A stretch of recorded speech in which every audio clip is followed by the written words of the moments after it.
अस्सलाम वालेकुम वरहमतुल्लाहि वबरकातुहू। बिस्मिल्लाहिर्रहमानिर्रहीम। I am Ms. Nahid Rashid Hashmi, mentor and facilitator of teaching and learning and CEO of Learning to Teach। हम बात कर रहे थे, एपिसोड 1 आप देख चुके हैं इसकी, कि इंक्लूसिव एजुकेशन क्या होती है, उसकी क्या रिक्वायरमेंट्स हैं, उसकी क्या चीजें हैं, वो हमने सारी इसको देखी, उसकी डेफिनेशन देख ली।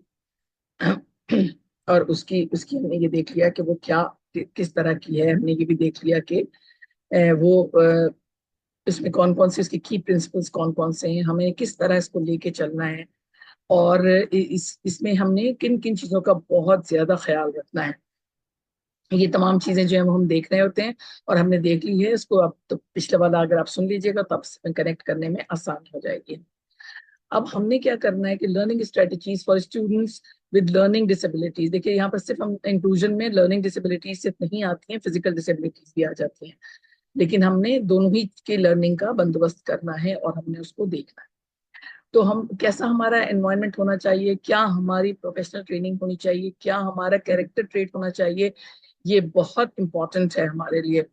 यानी एनकरेजिंग होना चाहिए, सपोर्टिव होना चाहिए क्लासरूम। उसके साथ साथ हमारा स्टूडेंट जो है वो एक वैल्यूड मेंबर समझें अपने आप को क्लास का। जो ये बेसिक चीजें हैं जो कि हमें क्लास में लेकर आनी है, स्कूल के अंदर लेकर आनी है, अदारे के अंदर लेकर आनी है। और इस सिलसिले में गवर्नमेंट का काम बहुत अच्छा है कि वो हर अदारे में कुछ ना कुछ ऐसे लोग जो स्पेशली एबल लोग होते हैं उनको जॉब्स देते हैं, ताकि हमें कम से कम एहसास हो। एक तो ये कि हम मुसलमान की ऐसे से ये सोचें कि शुक्र है कि हम हमें ये चीज हम ग्रेटफुल हो जाता है इंसान ना, बहुत ज्यादा शुक्रगुजार हो जाता है कि भाई शुक्र है कि बेहतर है। लेकिन उस बेहतरी का ये मतलब नहीं है कि हम उसको वैल्यू ना करें। वैल्यूड मेंबर हमें करना है। फिर रिकॉग्नाइज एफर्ट्स करना है उसकी, जो भी वो काम कर रहा है जिस हद तक कर रहा है वो सारी रिकॉग्नाइज करनी है। फिर उसमें इंप्रूवमेंट लेकर आनी है और उसकी टास्क की कंप्लीशन पर भी काम करना है।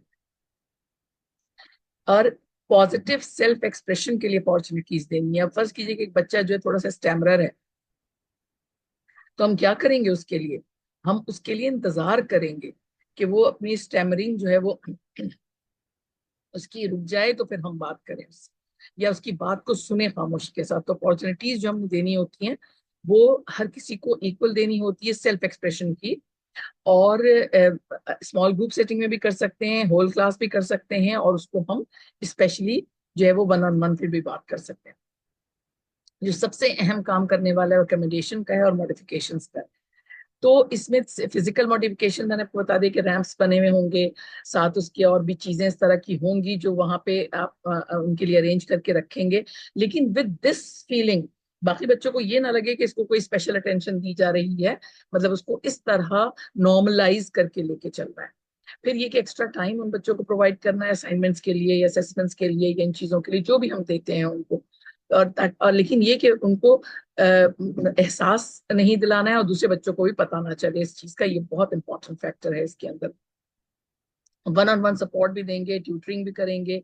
उसके साथ साथ ये कि असाइनमेंट्स को मॉडिफाई करेंगे इंडिविजुअल नीड के लिए। जैसे मैंने आपको बताया कि मेरा स्टूडेंट जो था वो सिंक्रोनाइजिंग उसको थोड़ा सा टाइम लगता था, तो कर लेता था लेकिन टाइम लगता था। ज़ाहिर है कि उसने डिग्री भी हासिल कर ली अल्हम्दुलिल्लाह हम लोगों की एफर्ट से स्कूल के लेवल पर।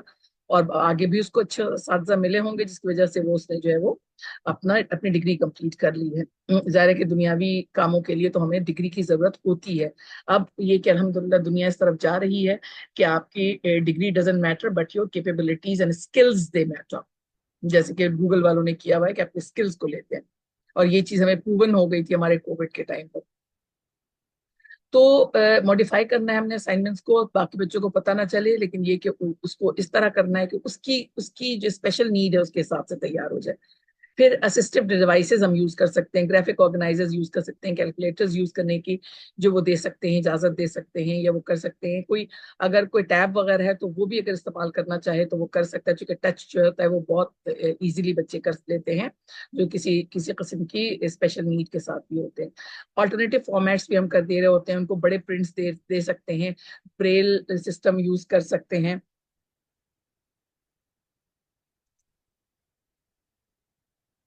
जी, तो हम कहते हैं कि ऑल्टरनेटिव फॉर्मेट्स जो हैं और मटेरियल्स जो हैं वो हम इस्तेमाल करते हैं। कि जैसे उन बच्चों के लिए ब्रेल की बुक हो, हमारे कॉलेज में मुझे याद है मैं आपको ये बात बता रही हूँ 1980 की। तो उस वक्त हमारे पास वो ब्रेल बुक भी मौजूद होती थी वहां पर, और मुझे इतना इंटरेस्ट था कि मैंने उसको सीखा, और वहां पे वो स्किल्स सिखाई जाती थी। मुझे नहीं मालूम कि अब क्या हाल है गवर्नमेंट कॉलेजेस का, लेकिन हमारे उसमें तो स्किल्स सिखाई जाती थी, स्कूल में भी और कॉलेज में भी। और मैं उस हम और या मेरे जैसे उम्र के लोग जो हैं वो इस चीज को आप लोगों को बताएंगे कि हमारे गवर्नमेंट स्कूल्स में और कॉलेजेस में क्या क्या स्किल सिखाई जाती थी। मैंने ब्रेल लिया था, हर कोई चीज ले सकता था, मैंने ब्रेल लिया था, खैर पूरा नहीं कर पाई उसको, लेकिन ये कि थोड़ी सी मुझे नो हाउ है उसकी, अल्हम्दुलिल्लाह। अब आप ये देखिए कि आप लोगों ने देखा होगा कि लिफ्ट में एक ब्रेल सिस्टम के लिए वो लिया होता है कि कोई ब्लाइंड भी अगर जाता है तो उसके ऊपर हाथ फेरता है तो उसको पता चल जाता है कि कौन सी मंजिल होगी, कौन सा नंबर होगा। ये आप लोगों ने नोटिस किया होगा, अब नहीं किया है तो अब करना शुरू करें कि बहुत सी जगहों पर ये ब्रेल सिस्टम लगा हुआ होता है ताकि उन लोगों को आसानी रहे। लेकिन हमारे वहाँ अवेयरनेस डेवलप करने की जरूरत है। इंशाल्लाह हम इस तालीम के प्लेटफॉर्म के थ्रू कर रहे हैं, और ऐसे इदारे जो मेरा जैसे इदारा था उसके थ्रू हमने बहुत कुछ लोगों को सिखाया है। हम कैसे बच्चों को वो स्ट्रेटजी इस्तेमाल करें, अपनाएं, जो कि थोड़ी सी मैंने टच अपॉन कर लिया था जब मैं एक्सप्लेन कर रही थी आपको, पिछला वाला हम डिस्कस कर रहे थे उसको, कि उन स्टूडेंट्स को जो कि स्पेशल एबिलिटीज के साथ हैं, स्पेशल नीड्स के साथ हैं, डिफरेंशिएटेड इंस्ट्रक्शन होती है। इसके ऊपर आप कोई कोर्स अगर होता है, कोई सेशन होता है तो जरूर कर लीजिएगा, बहुत मजे का लगेगा आपको, बहुत इंटरेस्टिंग होगा आपके लिए। तो वो लर्निंग डिसेबिलिटीज के का जो होता है डिजाइन होता है उसके हिसाब से काम किया जाता है, और बहुत अच्छा होता है, हमारी अपनी पर्सनल ग्रोथ के लिए भी बहुत अच्छा होता है। मल्टीपल मीन्स ऑफ रिप्रेजेंटेशन हम करते हैं उनके लिए, ये तो खैर हम वैसे क्लास में भी केटर कर रहे होते हैं कि विजुअल, ऑडिटरी, टेक्स्ट और इन सारी चीजों को हम इस्तेमाल कर रहे होते हैं ताकि डिफरेंट डाइवर्स लर्निंग स्टाइल्स जो है वो बच्चों के मीट हो जाएं। तो हम चॉइसेस देंगे लर्निंग एक्टिविटीज और असेसमेंट के लिए भी, कि कोई बच्चा जो लिख सकता है वो लिखेगा और असेसमेंट में, और कोई अगर ड्रॉ करना चाहता है तो वो ड्रॉ भी कर लेगा। वो पूरी एक स्ट्रिप मेरा स्टूडेंट बनाता था, कॉमिक स्ट्रिप बना देता था ड्राइंग्स के साथ, और उसकी ड्राइंग कोई थी ऐसी कि वो खुद बोलती थी और बताती थी हमें कि मैंने उसने क्या एक्सप्रेस किया है यहाँ। लेकिन हर असेसमेंट में तो नहीं हो सकता, तो इसलिए हम उसमें टिक एंड क्रॉस का या इस तरह की चीजों का भी कर रहे थे। इसकी पूरी डिटेलिंग है डिफरेंशिएटेड टास्क की और डिफरेंशिएटेड असेसमेंट्स की। ठीक है। इनकॉर्पोरेट असिस्टिव टेक्नोलॉजी यानी टेक्स्ट टू स्पीच सॉफ्टवेयर, ये तो हम लोग भी इस्तेमाल करते हैं अल्हम्दुलिल्लाह। ये तो बड़े मजे की चीज होती है टेक्स्ट टू स्पीच जो है, और आप अपने जो गूगल मीट है या उसके ऊपर आप बड़े आसानी से देख सकते हैं, उसको ट्राई कर सकते हैं। ऑडियो डिस्क्रिप्शंस जो है वो भी आप इसके साथ हम कर सकते हैं, असिस्टिव टेक्नोलॉजी को यूज कर सकते हैं हम। और टेक्नोलॉजी को का तो इस्तेमाल बहुत ही अच्छी चीज है इन लोगों के लिए, वो बहुत इंटरेस्ट के साथ भी कर रहे होते हैं, वो बच्चे जो स्पेशल नीड के साथ होते हैं। फ्लेक्सिबल सीटिंग होगी, लर्निंग एनवायरनमेंट होगा, प्रोवाइड किया जाएगा उनको स्कैफोल्डिंग एंड सपोर्ट। स्कैफोल्डिंग होती है स्टेप बाय स्टेप एक्सप्लेन करना, या उस बच्चे की मदद करना, या उस स्टूडेंट की मदद करना, सिर्फ बच्चा नहीं, मेरे तो अडल्ट स्टूडेंट्स होते हैं, उनको उनकी भी मदद करना। फिर सोशल इमोशनल सपोर्ट देना और उनको इंक्लूड करना, इंक्लूजन करना, के पॉजिटिव रिलेशनशिप स्टूडेंट्स के साथ अपने कर लेना, लर्नर्स के साथ अपने कर लेना। फिर ये कि पीयर सपोर्ट और फ्रेंडशिप, मैंने आपको बताया कि बच्चों में बहुत जल्दी डेवलप हो जाती है, सिवाय चंद एक बच्चों के, तो उनको फिर काउंसलिंग की जरूरत होती है, और हर स्कूल में एक काउंसलर भी होना चाहिए ताकि वो काउंसल कर सके बच्चों को। आमतौर पर हम लोग रखते हैं एक ऐसा काउंसलर, चाहे वीकली विजिट हो उसका, कोई एक डे सेट कर लिया जाए जिस दिन तमाम चीजों की, तमाम बच्चों की काउंसलिंग की जाए, वन ऑन वन बेसिस पे, जो भी आपको स्पेशल नीड के लगते हैं, या कोई ऐसे बच्चे जो पीयर सपोर्ट नहीं देना चाहते या फ्रेंडशिप डेवलप नहीं करना चाहते, सॉलिटरी बच्चे हैं, इस तरह की चीजें। फिर सोशल स्किल्स जो है उनको सिखानी है, और कन्फ्लिक्ट रेजोल्यूशन, इस पे हम बात कर चुके हैं कि अल्हम्दुलिल्लाह कि ये तमाम चीजें जो है वो उनकी सोशल और इमोशनल सपोर्ट के लिए, इस पे तो पूरा हमारा एक दिन जो है ना बात हुई है। इमोशनल रेगुलेशन स्ट्रेटजीज, ये भी हम बात कर चुके हैं कि इमोशनल रेगुलेशन हम किस तरह करेंगे और किस तरह करवाएंगे, और ये सारी टेक्निक्स जो हैं वो टीचर्स को ऑलरेडी आती हैं, मदर्स को ऑलरेडी आती है, और females, I must say, females को ऑलरेडी आती हैं अल्हम्दुलिल्लाह। वो बस उसको ट्रिगर करने की और सामने लाने की जरूरत है, और थोड़ा सा और स्किलफुल होने की जरूरत है। एक सेफ और इंक्लूसिव क्लासरूम एनवायरनमेंट, मैंने बताया कि उन बच्चों की मदद के लिए, जैसे हमने, हमारे पास एक पोलियो की बच्ची थी, उसके लिए हमने खास तौर पे टेबल और चेयर उसकी पेरेंट ने ही बनवा के दिया था, लेकिन हमने उसको अपने फर्नीचर के साथ रखा हुआ था, और वो बच्ची उसी के ऊपर बैठा करती थी।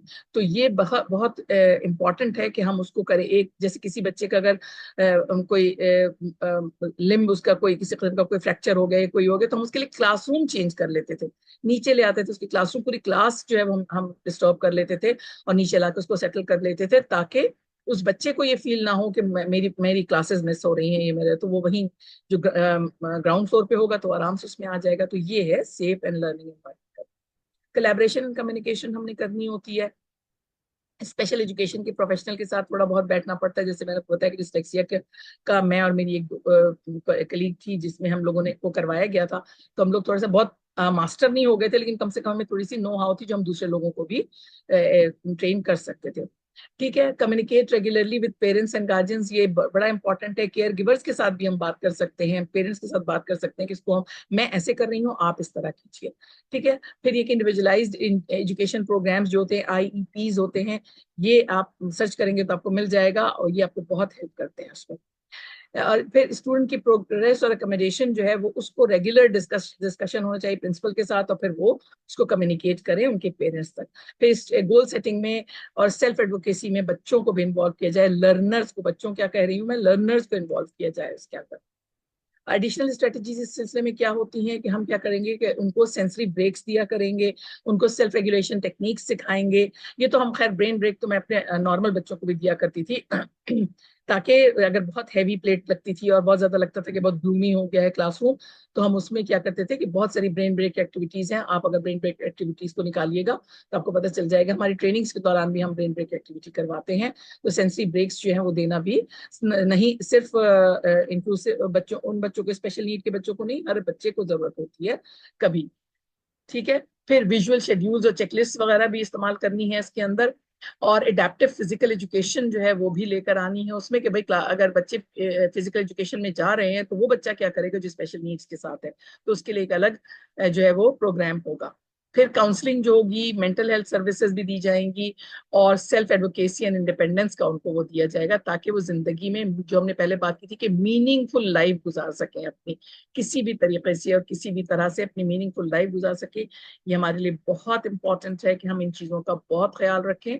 इंशाल्लाह हम जरूर रखेंगे। थोड़ा सा ये टच अप ऑन है, बहुत डिटेलिंग है इसके अंदर, मैं अपने आप को रोक लेती हूँ उस डिटेलिंग में जाने के लिए, वरना तो वीडियो बहुत लंबी हो जाएगी।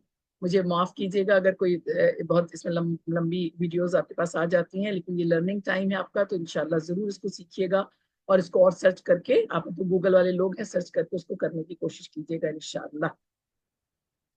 इसको हम खत्म करते हैं। सुभान अल्लाह व बिहम्दिही, सुभानक अल्लाहुम्मा व बिहम्दिका, अशहदु अल्ला इलाहा इल्ला अंता, अस्तगफिरुका व अतूबु इलैक। जज़ाकल्लाहु खैरन कसीरा। अल्लाह ताला आप सब लोगों को जज़ाए खैर दे, जो सुन रहे हैं, जिन्होंने इसका बंदोबस्त किया है, और आप लोग इसको अपने लिए बहुत, अपने लिए भी सदका जारिया बनाइए और आप ऐसे बनिए कि हमारे लिए सदका जारिया बन जाए इंशाअल्लाह। सलाम।